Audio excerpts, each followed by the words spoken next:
Okay, so welcome to Generational Wealth. My name is Jacob Hartz, and I'm thrilled to be joined by Adrianna Stasiuk of Aaron Wealth.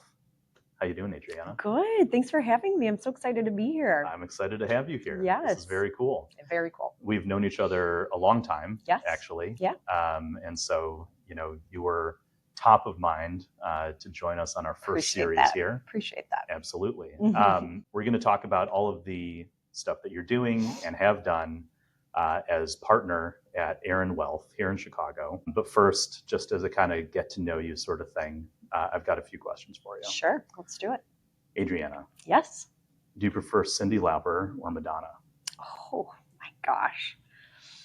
I'm going to go with Cyndi Lauper just because, I don't know, it just feels more classic than anything. I don't know. Absolutely. Yeah. And Cyndi Lauper or Britney Spears? I was just going to say I'm a big Britney Spears fan. Fantastic. And I kind of have lumped Madonna in with Britney because of their collabs in the past. So I'm going to have to pick Britney on this one. She is kind of a bridge. She is a little bit of from a bridge. generations. The generational bridge. Yeah. Still a big fan. Still kind of sad about what's going on in her life. That's true. But old school Britney was like, used to watch TRL after I came home from high school. Yes. Before my volleyball matches, I would turn on TRL, and Britney's videos were usually number one. So that's true. That was my warm up for competition. I love that. And not to bring you back to this beef, but Britney Spears or Christina Aguilera? I'm going to have to go Britney. Of course. I was always Team Britney. Britney. Although I do respect Christina. She's very talented. Of course. Very of talented. course. Yeah. And then as we move on to another bridge, Britney or Lady Gaga? Ooh. I mean, Britney has more personal meaning to me just because I have a lot of childhood memories that relate to Britney and her music videos. And she was coming up in culture and, during a time when I was like coming of age. So Britney means something different than Lady Gaga, which I'm a huge fan of Lady Gaga's, for the record. And she's amazing. The record will reflect. May the record reflect that I love both of them, but for sentimental reasons and personal reasons, I think Britney just has a soft spot in my heart for the period of my life in which she played a big part. Of course. Now, the real question though is Britney or Taylor Swift? Again, I love Taylor. Big Swift fan. Been listening to her new album on Spotify over and over. But yeah, I'm going to go Britney. Going to go Britney. Yeah. I love that. I think that really kind of puts you in the right frame of mind. Thank you. Yeah. For the tenor of this conversation. Great setup. Yeah. Yep. Yeah. Exactly. And I like the continuity. Yep. And I feel like, the thing that was your thing when you were at that age, and I feel the exact same way. Yep. Is kind of your thing forever. Yeah, and you have to be loyal to that. Absolutely. Absolutely. Yeah, absolutely. So, Adrianna, you have at least one thing in common with Hilary Clinton. That's right. And that is that you're from Park Ridge, Illinois. Good memory, yeah. That's right. Yeah. So tell me about how you grew up, what it was like growing up in Park Ridge. Yeah. And, your family and everything. Well, even further, she and I were both voted most likely to succeed in our high school yearbook. Oh, wow. In the superlatives where it's like, best looking, most likely to be late, it was like one of those, and it was like most likely to succeed. And she and I have that in common. That's incredible. So I always like to throw that out at a cocktail party because that's kind of fun to brag about. One could argue that you're fulfilling that admirably. Well, thank you. That's very kind of you. So I grew up in Park Ridge, which like Hilary, and attended public school, public high school, and started playing sports at a very young age. I was always like the tallest kid in my class. Right. I was going to say, based on how you play pickleball, you must have been an elite athlete even in high school. Yes. I started at age 12, so like sixth grade, even before high school, was when I really started seriously playing sports. I think basketball and volleyball were my two sports that I started playing just because I was tall. Mm-hmm. So I kind of ended up choosing volleyball over basketball. And it ended up being a big part of my life. But I was raised by my grandmother, who was an immigrant from Ukraine. Wow. Both sets of my grandparents. So I'm 100% of Ukrainian origin. Mm-hmm. So both my mom's parents and my dad's parents immigrated to the U.S. in the 40s. So during World War II, they left Ukraine. Wow. And made their way to the U.S. So very grateful for the hardships they had to endure to leave their home, but set up shop here in the U.S. and created Ukrainian American communities for the diaspora and Ukrainian schools and scouting and dancing and that's amazing. churches. And Chicago has a big Ukrainian population. Yeah, absolutely. So were you very plugged into the Ukrainian community growing up? I was. So, both my parents have that background. They met through a Ukrainian community event and raised me in Chicago. And so ended up every Saturday and Sunday were full on Ukrainian schedule. So wow. Saturdays I would wake up, go to Ukrainian school. And then that was immediately followed by Ukrainian Scouts, which is basically yeah, sure. the Ukrainian version of Girl Scouts, Boy Scouts, or Brownies, or whatever you have. Amazing. And then Sundays would go to church with grandma, Ukrainian church, and sort of grew up, reading and writing in Cyrillic and using the alphabet and learning a different language. And really Ukrainian was my first language because my babysitter was my grandmother. Wow. Wow. So spent a lot of time with her, and she was, I miss her very much, but she was a wonderful caretaker. She cooked me home cooked meals every day from scratch, which were delicious. So I ate some really, really delicious traditional Ukrainian food growing up. What is the comfort food, the Ukrainian comfort food?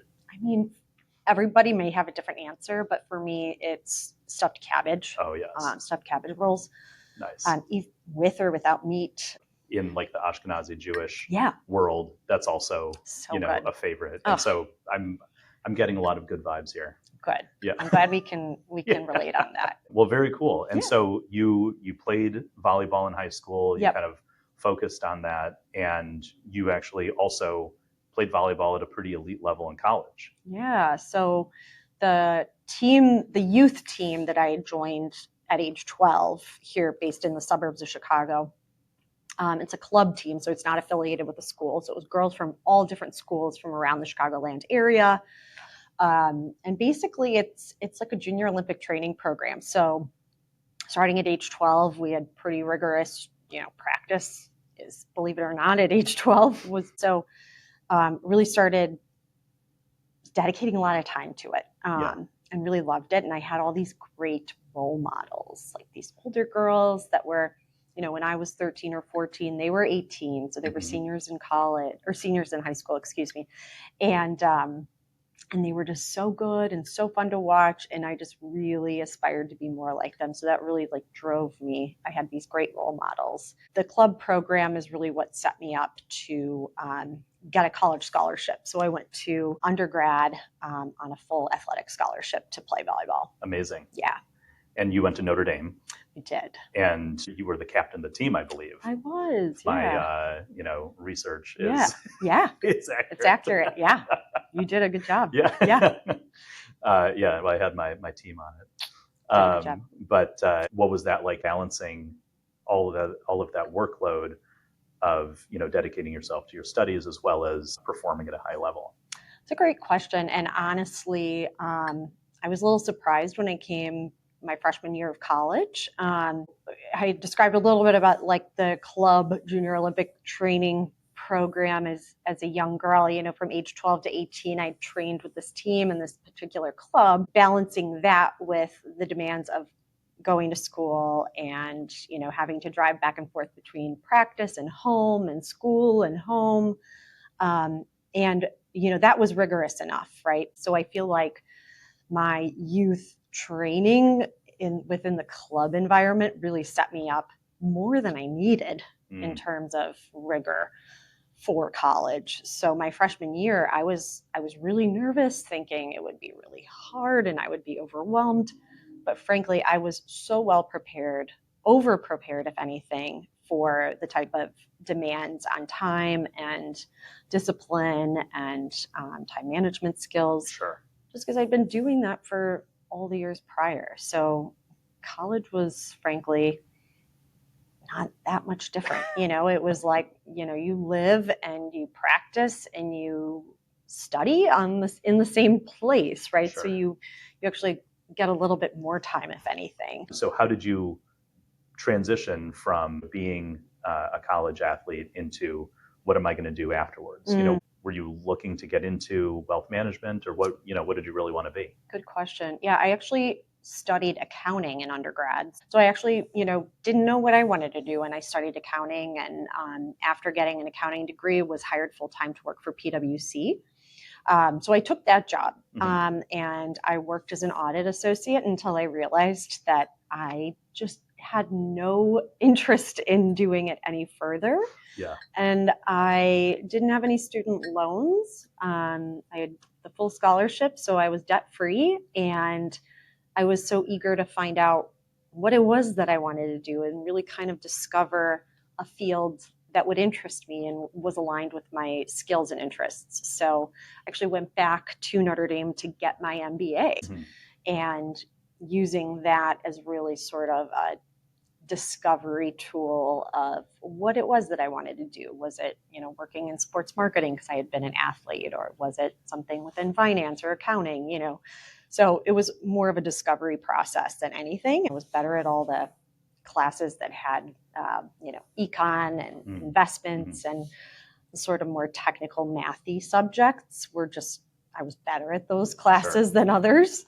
And I discovered about this little world called wealth management from a classmate of mine who had just done her internship at JPMorgan in New York over the summer. And I felt like I had what it took and was really intrigued by the idea. So I sort of quickly shifted my class schedule to focus more on the investments and markets and options and learning sort of the language of markets. Sure. And that's sort of how I found wealth management. I had no idea that's what I wanted to do.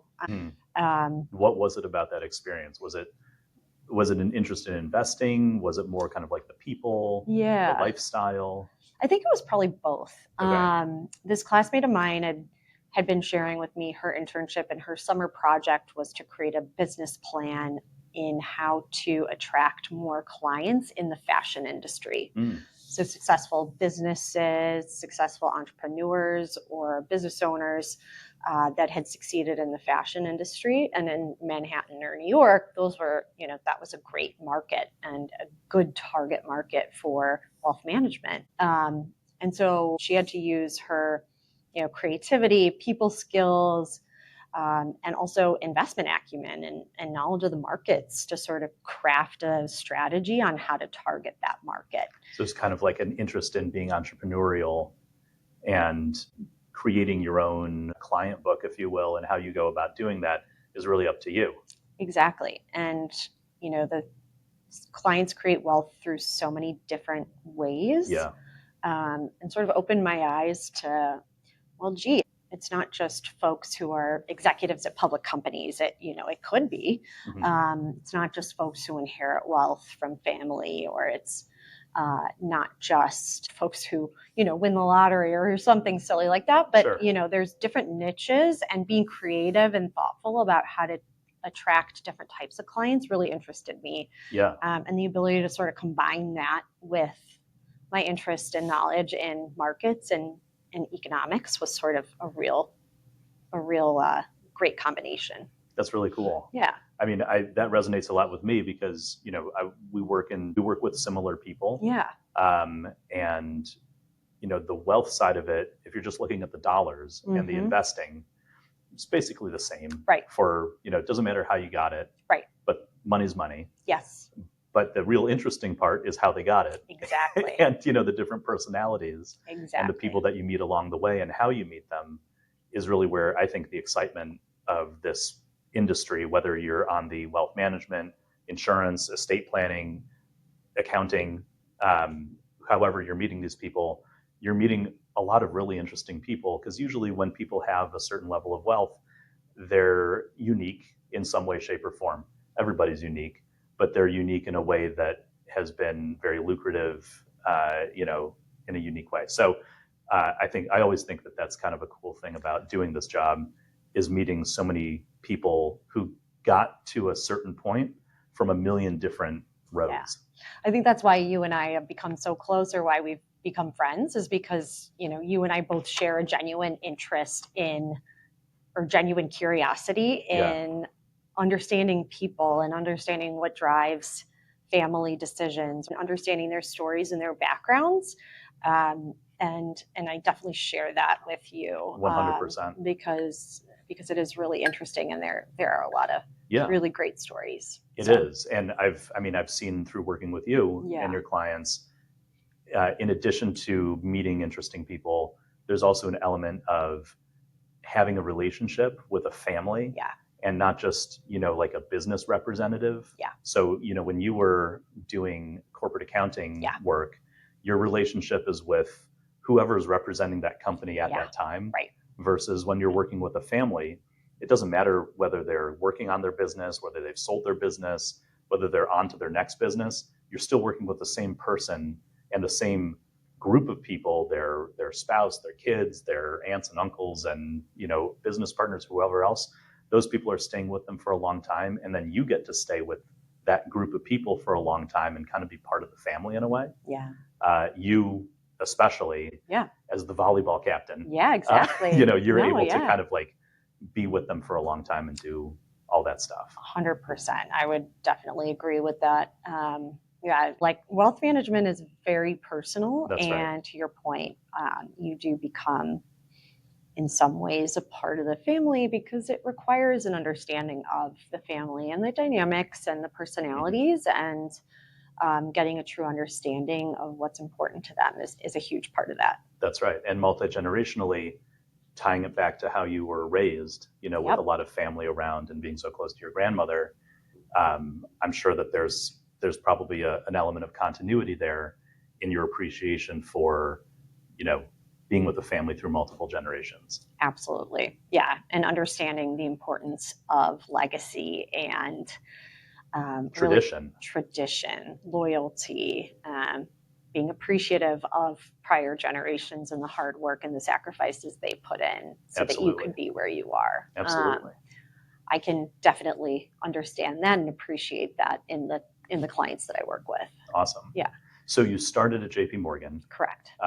And did you start here in Chicago, or were you in New York? I did. I was based in Chicago. Okay. And JPMorgan is a fantastic place to start a career. For many people, it's a fantastic place to have your entire career. Sure. But you were there for how long? Almost 9 years. Okay. Yep. That's a good amount of time. Yep.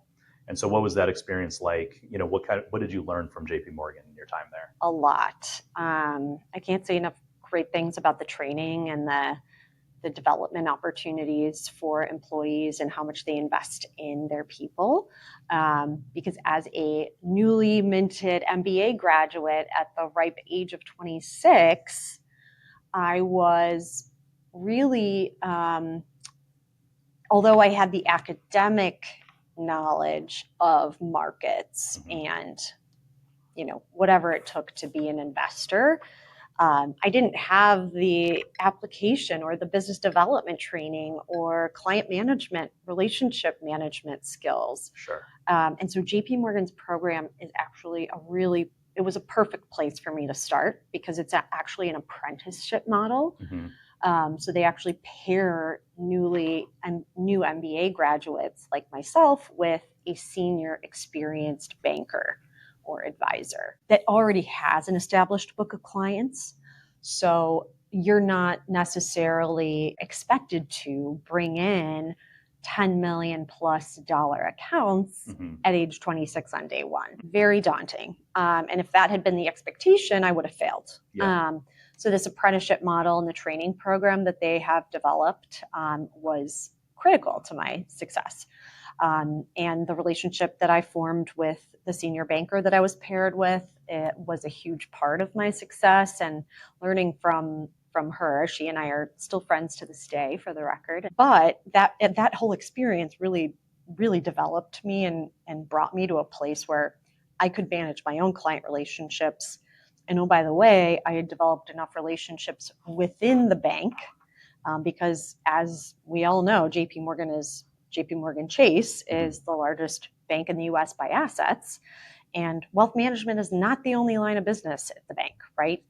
You can take the elevator up and down at the Chase Tower here in Chicago and, meet folks that are potential referral sources within different lines of business. So, Sure. for example, one of the best referral sources at the bank was the commercial bank.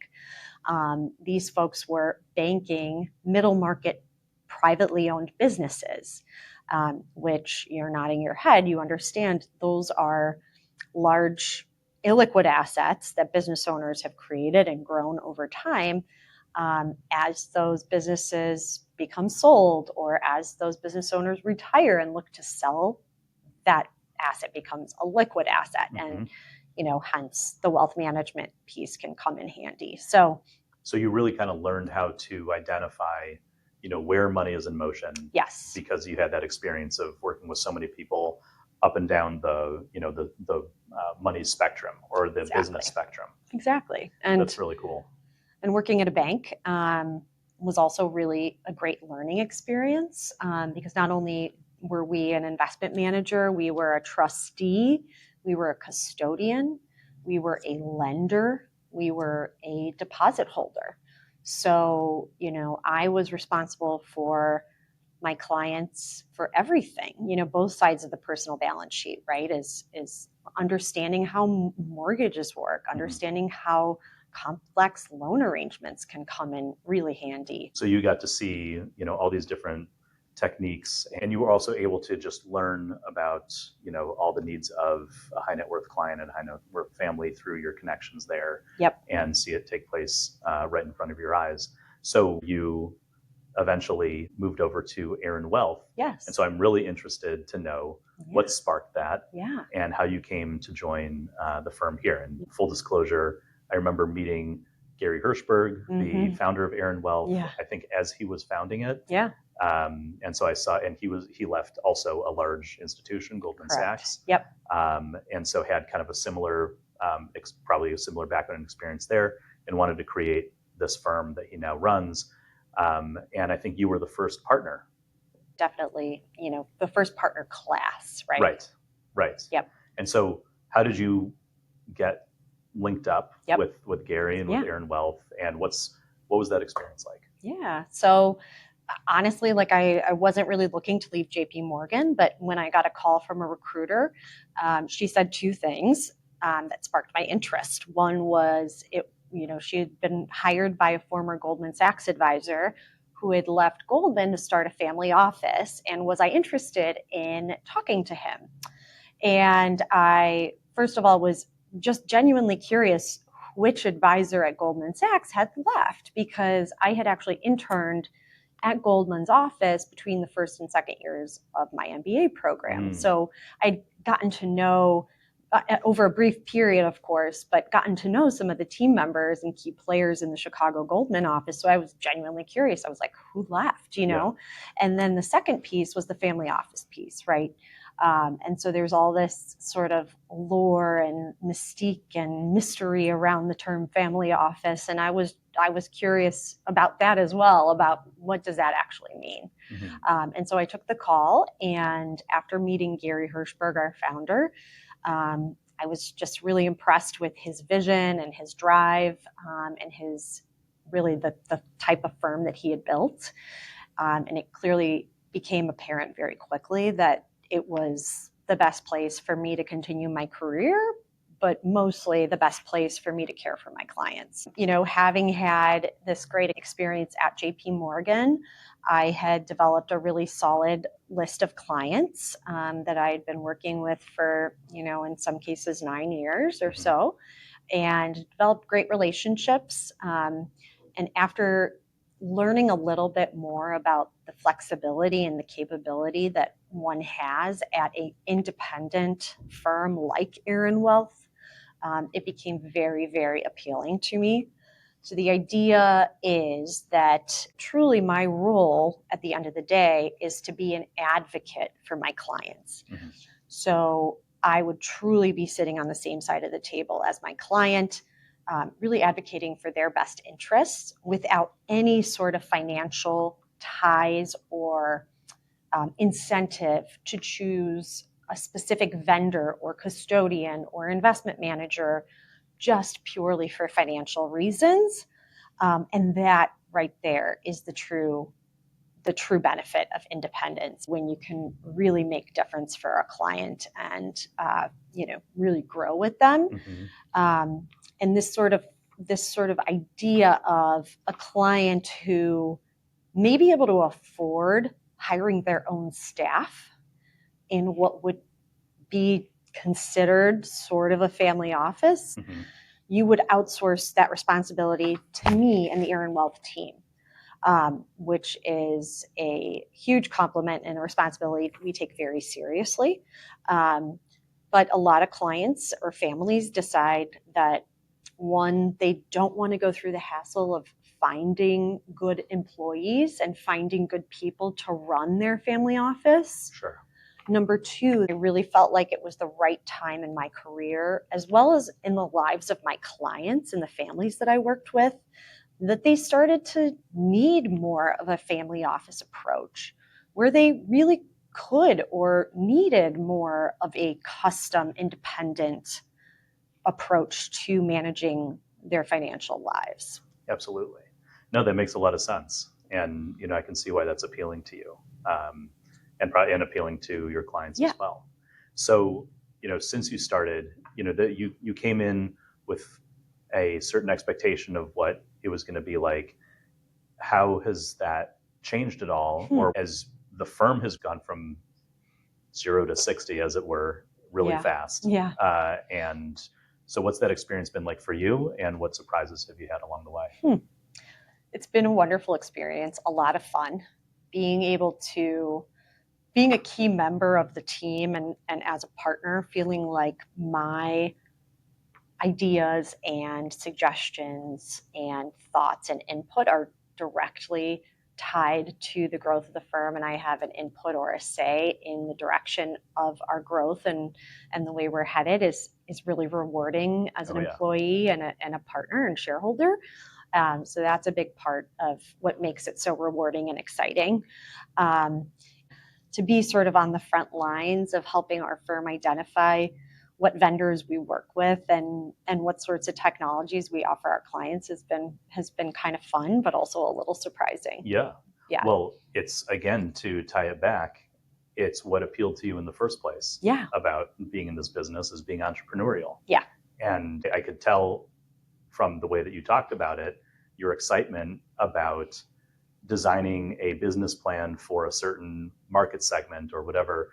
As an MBA student, now being able to actually do that and see it come to life has got to be really rewarding. Very, very much so. So what really gets you fired up about what you do? Honestly, I love meeting new clients or new prospective clients and new prospective families. Best compliment that we could receive is a referral from an existing client, right? So they're so happy with our services that they want to recommend us to a friend or a family member. And there is no better feeling, by the way, than getting a referral out of nowhere from someone that you've worked hard on. And don't necessarily know if they appreciate it or not, or what they're thinking, and then you get a referral, and that's the best feeling. It really is, Jacob. I know what that feels like, and but that really gets me going. And truth be told, I am still an athlete, and I'm still really competitive, and I love to win. But I also love the idea of, again, back to our shared interest in learning about human stories and just genuine curiosity and learning about a person and understanding them and hearing their story. That is so exciting to me. And the idea that, hey, this could end up being a client of yours or a client of mine, that's just the best. That's fantastic. I love that feeling too. We had talked a little bit about whether you got a favorite book. Do you want to talk about that? I mean, I was really struggling to find one. Okay. I was going to pick like a bedtime story book my mom used to read me. Yes. Okay, fine. I'm going to ask you about that. That's perfect. Okay. That's a great tie back. by the way. Okay. So with that in mind, what is your favorite book?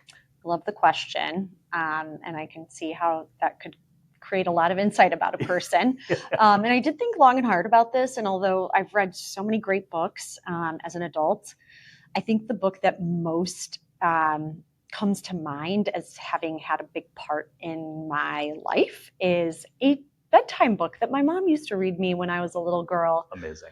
And I did not go to sleep without a bedtime story. God bless my mother, Irene. She read me a story every night. And, this was Tiger's Bedtime was the name of the book, was one of my favorites. There were a lot of great bedtime books, but I have to single this one out because Tiger's Bedtime was a favorite. I'm not going to ask you to recite it by memory, even though I'm sure you could. Yeah. But what was the conceit around it? Well, there's not much to it, Jacob. But as you can imagine from the title of the book, there's actually a tiger, and he's a member of a tiger family. And so I'm also a big animal lover. So having, an illustrated tiger family that wears human clothes and stands on two legs is just really, really appealing to me. Of course. And so the illustrations were really fun and colorful, and I just really loved the illustrations along with everything. But it was about, Tiger was an active little tiger, and he got tucked into bed by his mom, and he didn't want to go to bed, and was very active and playing sports and being outside. And finally, when he did get to bed, Tiger's mom read him a story, just like my mom was reading me a story, and I never wanted to go to bed. So it really rang true in real life. So Tiger's Bedtime meant a lot to me, and I think that the whole sort of tradition that my mom and I had really left an imprint on me and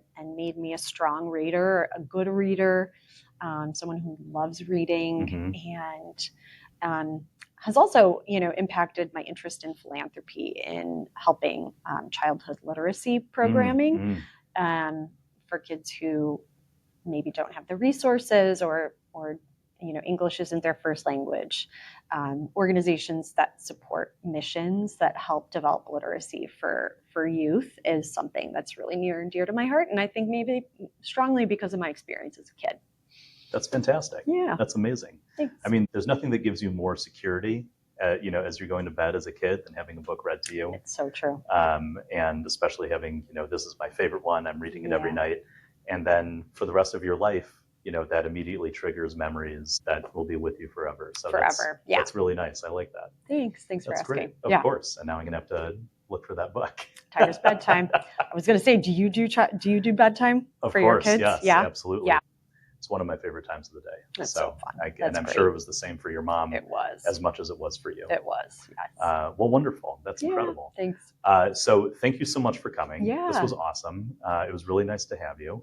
And one other question. Yeah. You operate at the highest levels of this industry, so, you could have the pick of the litter when it comes to working with partners. Who do you go to when your clients need insurance? It's obvious, Jacob. Who else but NFP, specifically Jacob Hartz? You want to do business with people you like. That's right. That's the absolutely bottom right. line. Yep. Yes. Well, Aaron Wealth is a great partner of ours, and it's just been an incredible pleasure working with you, getting to know you, becoming friends with you over the many years that we've been doing this together, and I hope for many more years to come. Same here. Thank you so much. Wonderful. All right. Well, we'll see you.